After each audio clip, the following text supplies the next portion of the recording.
Today, we're diving into Zoro's destiny in Wano country, the hidden plots surrounding him, and the secrets behind the scenes.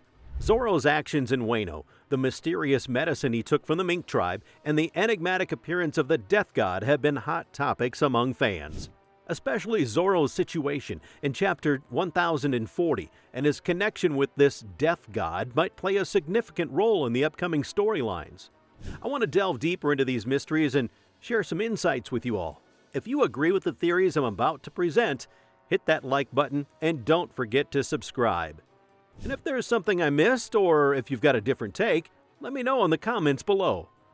Please note, this video contains spoilers up to Chapter 1067.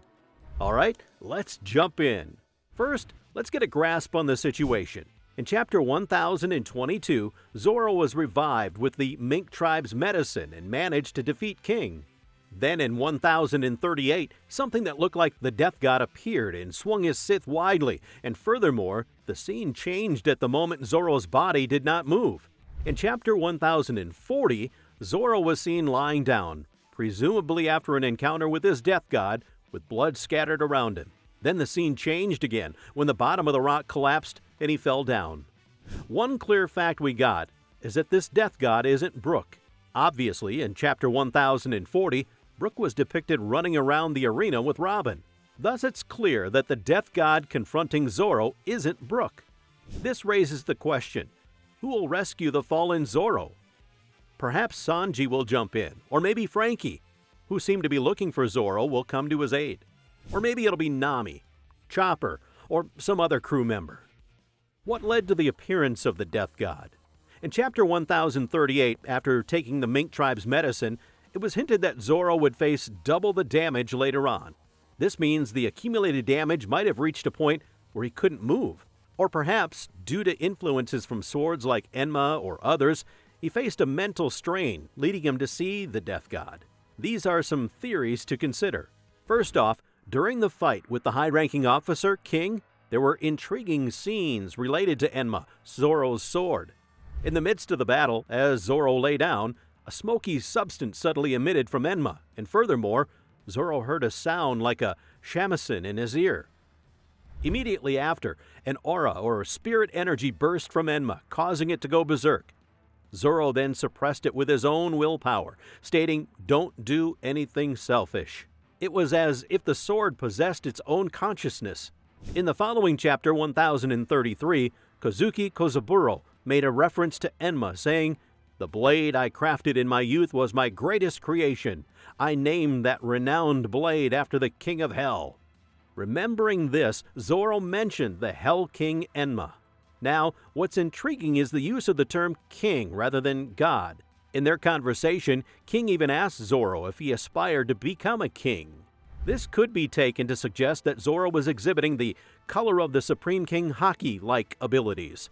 Aware of this, after the conclusion of his fight with King, Zoro remarked, "Let's be kings of hell." Adding to this, let's rewind to Volume 26, Chapter 245.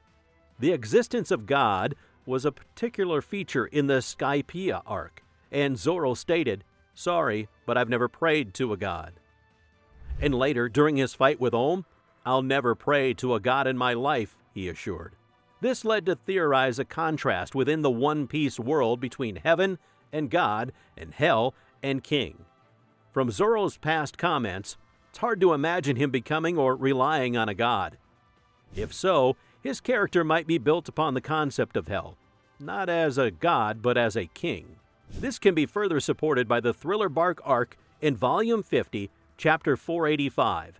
When Bartholomew Kuma appeared and Zoro offered himself as a substitute for Luffy, Kuma stated, "Trust in what I'm about to do. I keep my promises. In exchange, I'll show you hell." Kuma then transferred all of Luffy's fatigue and damage to Zoro, leading to that iconic scene where Zoro declared, "Nothing happened." Many might relate Zoro's current situation in Onigashima to that near-death experience in Thriller Bark. Considering what Kozaburo and Kuma have said, if the concept of hell exists in this world and within it resides a king named Enma, then Zoro might undergo a mental journey through hell. Additionally, in Wano, there's a deity known as Sword God, namely Ryuma. You might wonder, will Zoro become a god like Ryuma? Will he wield power as the Sword King? But I believe Zoro has to surpass Ryuma as the story progresses. Therefore, in order to surpass Ryuma, he might need a title other than God, and that's where the term king comes into play. This wraps up the foreshadowing regarding Zoro's possible journey through hell. At last, the lifeline called promises.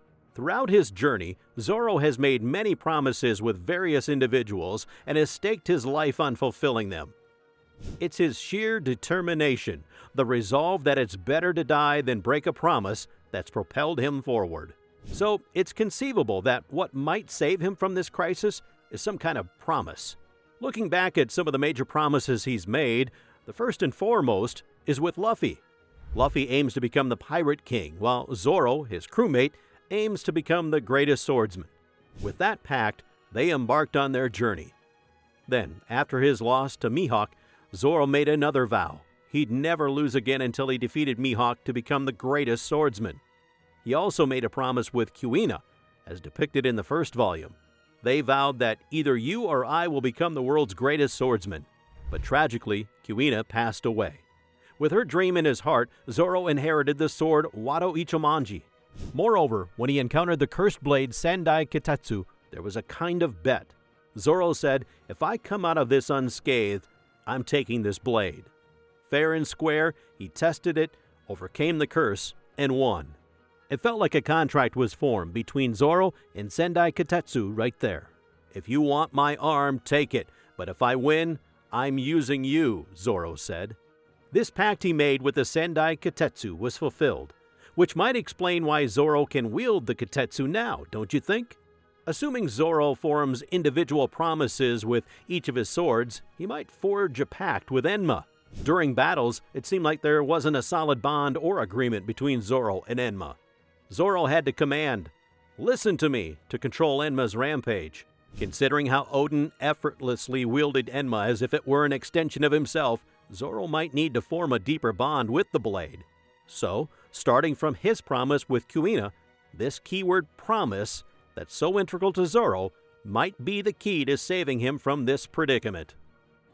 Lastly, what kind of storyline or plot twist will lead to Zoro's salvation? That's something we should keep our eyes on. So, we've delved deep into Zoro's fate today. What'd you all think? That's all for today. This channel posts summaries, explanations, and ranking videos related to One Piece. If you like One Piece, we would be happy if you could support us by subscribing to our channel and commenting. Thank you for watching till the end. We'll see you in the next video.